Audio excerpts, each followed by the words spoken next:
This is Erin with lovemusiclearning.com, and this is part 3 of my video series, How to Play Piano Expressively.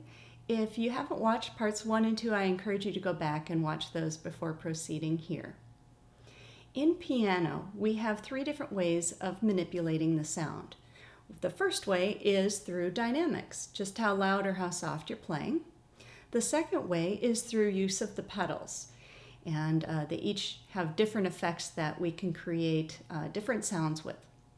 And then the third way is our timing, when we press a note and when we release it. And this last way is often underutilized in expression. Today, I'm going to go through 6 specific techniques. There are 11 in total, but I'm just going to cover 6 today. That will use these different means of manipulating the piano, but mostly we're focusing on that third way of the timing. These techniques are called Portamento and were named by Keith Hill and Marianne Ploger. Since the word portamento literally means to carry the mind, it fits perfectly with the concept of carrying from the imagination of the performer to that of the listener. Just a note before we get started into these techniques, like a painter who wants to paint only the shadows in a portrait, for example, applying just one of these techniques to a piece of music will only leave you with a partially expressive piece. As a result, I will be demonstrating how to play each portamento individually, but they work best when you apply many of them at once. At the end of the video, I'll provide a few samples of these techniques in the context of actual repertoire, but these examples that I provide will be very simple so that you can really understand how to do them. Our first technique is called Synaesthesis Portamento. This is the device where you do not play all the notes of a chord at the same time, but you roll them.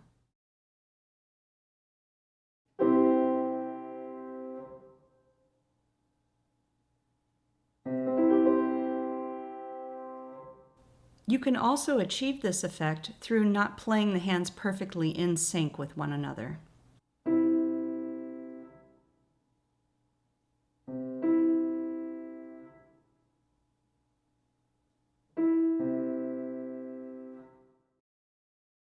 If you have the right hand lag behind the left, it gives a more relaxed effect, whereas playing the right hand before the left gives a sense of urgency and excitement. Next, we have the Entasis Portamento, named from the Greek word meaning tensioning. Notes that are all written with the same value, such as consecutive eighths or 16th notes, played perfectly evenly, are predictable and thus uninteresting to the listener after about 2 or 3 repetitions, whereas unevenness in those notes adds interest.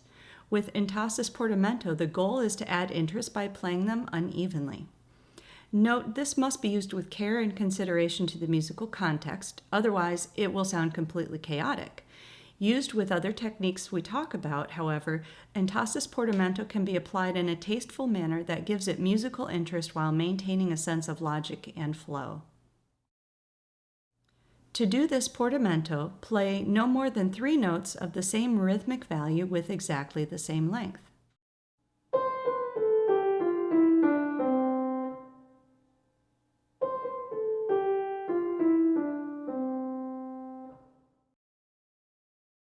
Gestural Portamento is analogous to using inflection in speech.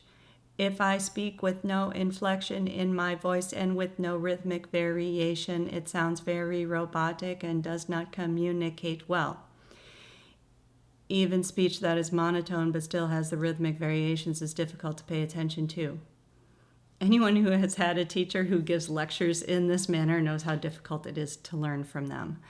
But normal communicative speech has an elliptical or parabolic shape to it, both in inflection and rhythmic variation. To apply gestural portamento to your playing, try starting out slowly, then speeding up in the middle of the phrase, and then slowing down again at the end of the phrase.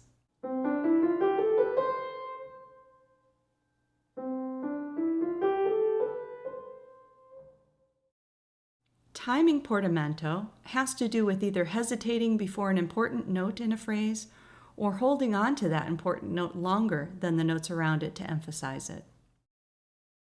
To apply the timing portamento, find the most important note in the musical phrase that you want to emphasize, and then hesitate right before it.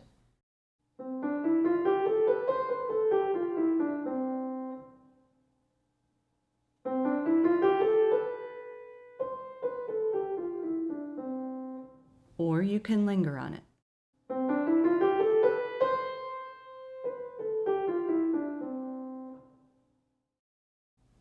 Harmonic portamento, or also known as the recognition signal, is when you're in a conversation with someone and they nod or they say mm-hmm as you're talking to them to show that they're understanding what you're saying. We can do this in music as well. This is achieved by adding a note that harmonizes to the melodic note that is played just before the melodic note.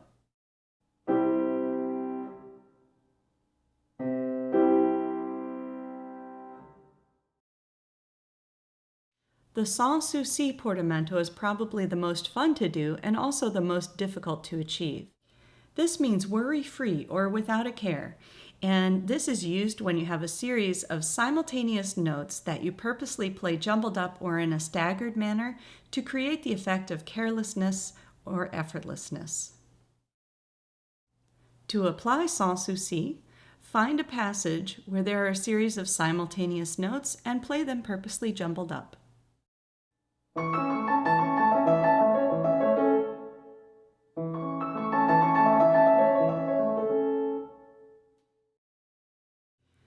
That's it for the first 6 portamenti. Now I'll show you a few excerpts where I demonstrate using them in context.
I hope this video has been helpful in showing you some of the expressive techniques that can be used to help with your own piano playing.